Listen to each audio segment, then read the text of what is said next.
মুহাম্মদ সাল্লাল্লাহু আলাইহি সাল্লাম সম্পর্কে অনেক ভুল ধারণা, ভ্রান্ত ধারণা, গুমরাহি বিশ্বাস রয়েছে, যেগুলি ইমানকে ধ্বংস করে দেবে অথবা ইমানকে কমজোর করে দিবে। মুসলিম থাকবে না, অথবা থাকলেও নামে মাত্র মুসলিম থাকবে, অকেজো মুসলিম থাকবে।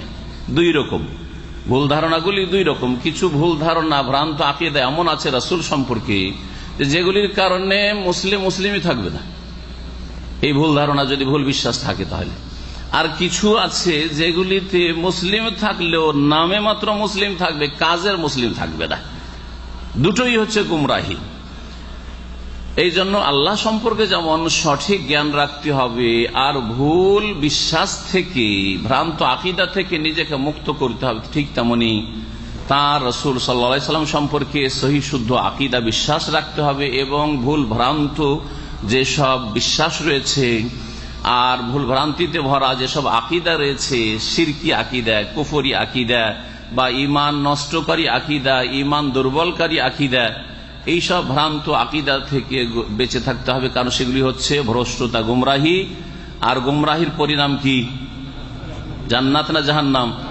গুমরাহি মানে রাস্তা হারিয়ে দেওয়া। রাস্তা হারিয়ে দেওয়া মানে কিসের রাস্তা হারিয়ে দেওয়া? আল্লাহ পাকের যে সরল পথ, সিরাতে মুস্তাকিম রয়েছে, যেটা জান্নাতের পথ, সেটা হারিয়ে দেওয়া। এই হচ্ছে গুমরাহির মানে।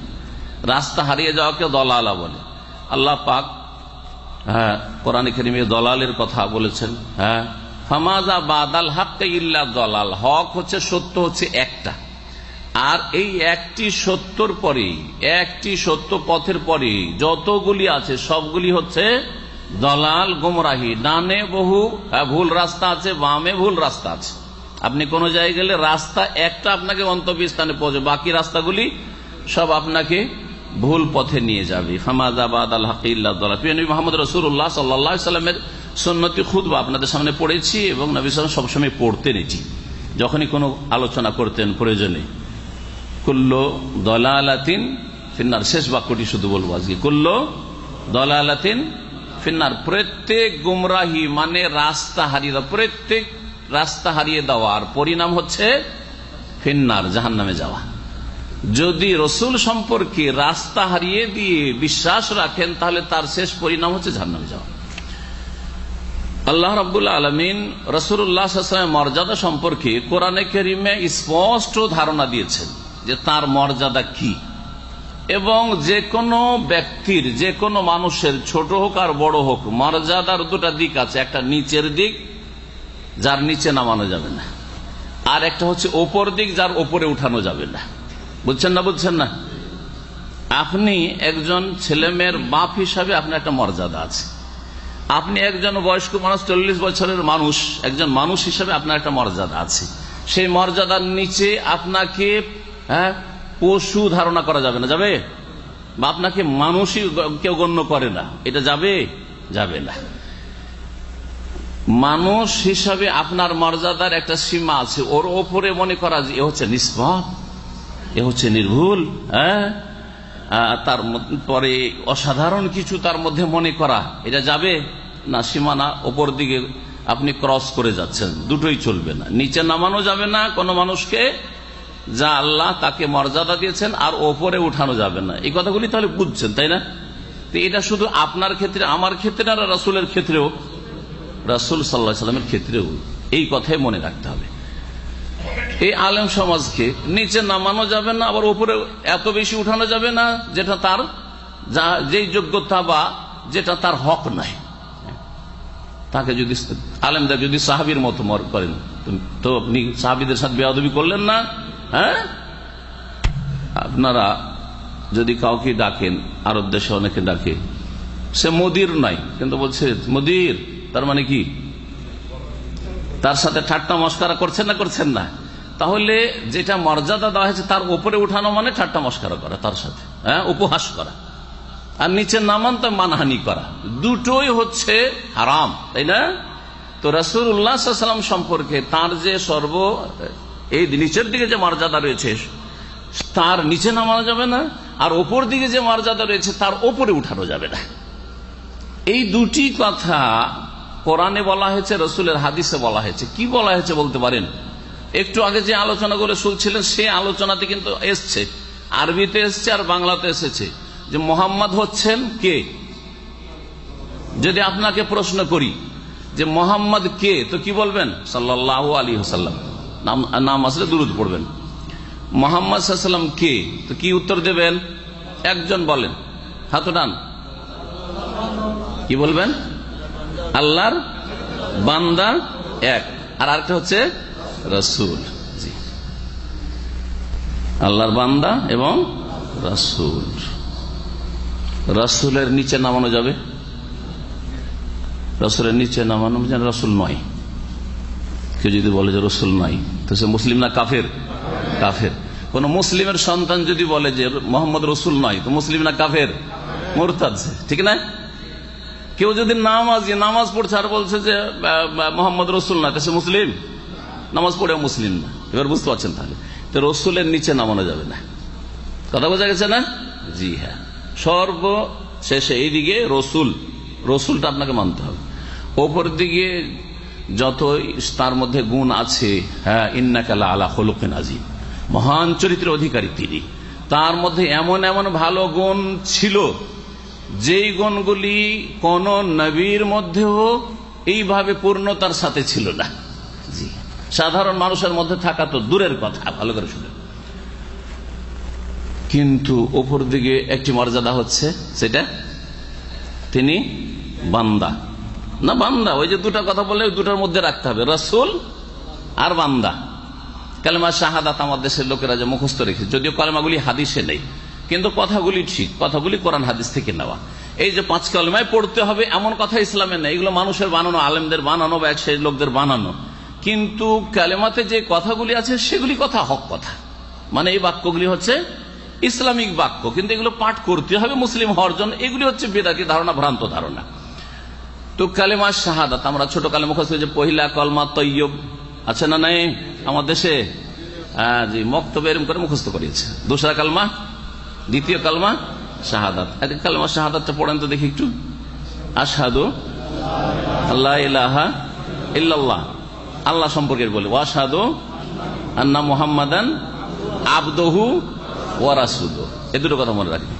মুহাম্মদকে আমি আরো সাক্ষী দিচ্ছি, প্রথম তো আল্লাহর ওয়াহদানিয়ত, একত্বের সাক্ষী। দ্বিতীয় হচ্ছে ওয়া আশহাদু, আরো সাক্ষী দিচ্ছি যে আন্না মুহাম্মাদান, মুহাম্মদ সাল্লাল্লাহু আলাইহি সাল্লাম, আবদুহু, তার বান্দা। কার বান্দা? আল্লাহর বান্দা। বান্দা মানে কি? বান্দা মানে গোলাম, বান্দা মানে দাস, বান্দা মানে যে ইবাদত করে না, যার ইবাদত করা হয়। যার ইবাদত করে, বুঝে সুঝে বলেন। হ্যাঁ, বান্দা মানে যে ইবাদত করে তাকে বান্দা বলে না, যার ইবাদত করা হয় তাকে বান্দা বলে আবদুন। এখন আরবিতে আসেন, বান্দা ফার্সি ভাষা, কথা বোঝা গেছে? দাস বাংলা ভাষা, গোলাম উর্দু ভাষা। আরবিতে আসেন, আরবিতে কি? আবদুন। আবদুন মানে বান্দা, বুঝলেন? আব্দ, আব্দের ইবাদত করা হয় না, আব্দ ইবাদত করে। আব্দ মানে হচ্ছে ইবাদতকারী, আব্দ মানে হচ্ছে ইবাদতকারী। তো রসুল কে ছিলেন? রাসূল ছিলেন মুহাম্মদ সাল্লাল্লাহু আলাইহি সাল্লাম, আর তার সাথে ইবাদতকারী ছিলেন না তার ইবাদত করেছে কেউ? ইবাদতকারী ছিলেন। তিনি কার ইবাদত করতেন? যে যার ইবাদতের আপনাকে আমাকে সকল মানুষ এবং জিনকে হুকুম দেওয়া হয়েছে, ওমা খালাকতুল জিন্না ওয়াল ইনসা ইল্লা লিয়াবুদুন, আমি মানুষ এবং জিনকে একমাত্র আমার ইবাদতের জন্য সৃষ্টি করেছি, মহান আল্লাহ পাক ইরশাদ করেছেন সূরা জারিয়াতে। তো মুহাম্মদ সাল্লাল্লাহু আলাইহি সাল্লাম তাহলে কে? আল্লাহর রাসূল আর বান্দা। রাসূলের নিচে নামানো যাবে না, এটা তো বুঝে গেছেন, তাই না? আর বান্দার ওপরে উঠানো যাবে না। কেউ যদি বলে রাসূল আল্লাহর বান্দা হলে কি হবে, তিনি মাবুদও, তাহলে সে কি? তিনি মাবুদও। আচ্ছা, যদি বলে তার মধ্যে মাবুদের গুণ আছে, হ্যাঁ, তাহলে শিরক। মাশাআল্লাহ, বুঝতে পারছেন? তার মধ্যে মাবুদের ক্ষমতা আছে, হ্যাঁ, বোঝা গেছে? তিনি মাবুদের কিছু হক পাবেন, মানে আল্লাহ যেমন সিজদা পান, আল্লাহ যেমন রুকু পান, আল্লাহ যেমন দোয়া পান, মানে আল্লাহর কাছে দোয়া করতে, আল্লাহকে সিজদা করতে, আল্লাহর কাছে রুকু করতে হবে, তাই না? আল্লাহর কাছে বালা মুসিবত থেকে উদ্ধার কামনা করতে হবে, রসুলের কাছেও করতে হবে। তাহলে সে রসুলকে বান্দা বলল না, মাবুদের কাজগুলি দিয়ে দিল। আল্লাহ মাবুদ কে? আল্লাহ না? আল্লাহ না মাবুদ? তো মাবুদের কাজগুলি কাকে দিয়ে দিল? মুহাম্মদুর রাসূলুল্লাহ সাল্লাল্লাহু আলাইহি ওয়াসাল্লামকে দিয়ে দিল। তাহলে আবদের ওপরে উঠাইলো না? উঠাইলো না। আব থেকে কোন দিকে উঠিয়ে দিল? মাবুদের জায়গায় উঠিয়ে দিল। আবদ এবং মাবুদ, মাবুদ আল্লাহ আর আবদ হচ্ছেন সকল সৃষ্টি, সকল মানুষ, সকল জিন এবং সকল সমস্ত মাখলুকাত হচ্ছে মাবুদ। আকীদার উলামারা বলেছেন যে এই দুটো কথার মাধ্যমে রাসূলুল্লাহ সাল্লাল্লাহু আলাইহি ওয়াসাল্লামের মর্যাদা সুনির্ধারিত করা হয়েছে। রসুলের নিচে না, যে রসুলের নিচে বলবে রসুল নাই সে কাফের, আর যে আব্দ গোলামের ওপরে বলে যে না তিনি আল্লাহর বান্দা না, তিনি মাবুদ, আব্দ না তিনি মাবুদ, সে হচ্ছে মুশরিক, সে হচ্ছে মুশরিক।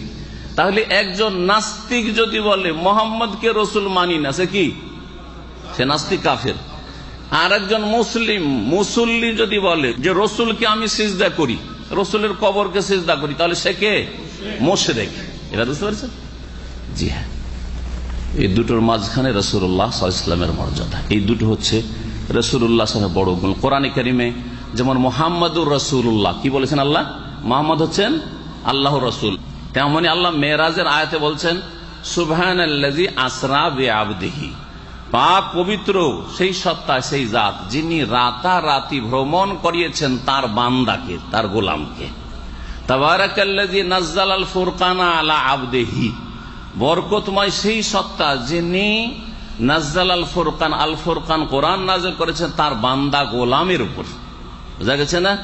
ওয়া আন্নাহু লাম্মা কামা আব্দুল্লাহ, যখন আব্দুল আল্লাহর বান্দা দাঁড়াইলেন আল্লাহর কাছে দোয়া করার জন্য, ইবাদতের জন্য, নামাজ পড়ার জন্য। আব্দুল্লাহ কাকে বলা হয়েছে? আব্দুল্লাহ এখানে মুহাম্মদ রাসূলুল্লাহ সাল্লাল্লাহু আলাইহি ওয়াসাল্লামকে বলা হয়েছে। তো বলছিলাম যে এই কথাগুলির মাধ্যমে রাসূলুল্লাহ সাল্লাল্লাহু আলাইহি ওয়াসাল্লাম মর্যাদা বুঝতে পেরেছেন। যারা নিচে নামিয়েছে তারা কাফের, যারা উপরে উঠিয়েছে তারা হচ্ছে মুশরিক। যখন রাসূল সম্পর্কে বাড়াবাড়ি করবেন তখন শিরক হবে অথবা শিরকের কাছাকাছি পৌঁছে যাবেন, আর যখন নিচে নামাবেন তখন কাফের হয়ে যাবেন, আর না হলে কুফরির কাছে চলে যাবেন, কুফরির কাছে চলে যাবেন। রসুলের কোনো কথা মানি না তাহলে কাফের, তাই না? রসুলের নিয়ে আসা নামাজ মানি না তাহলে কাফের। কিন্তু এই সুন্নত মানি না, সুন্নত হয়তো স্পষ্ট নাই আপনার কাছে, সেজন্য মানি না বলে দিলেন, তাহলে কাফের না হইলেও কুফরির কাছাকাছি চলে যাবেন। অনেক সময় হয়তো এমন কিছু যেটা হয়তো আপনার কাছে সাব্যস্ত না, বা আপনার হুজুর বলেছে ওইটা ঠিক না, সেই জন্য ওটাকে অস্বীকার করে দিলেন। অথচ সেটা সুন্নত, তো কাফের না হলেও গুমরাহি সেটা, তাই না? জি হ্যাঁ। এখন আছে রাসূল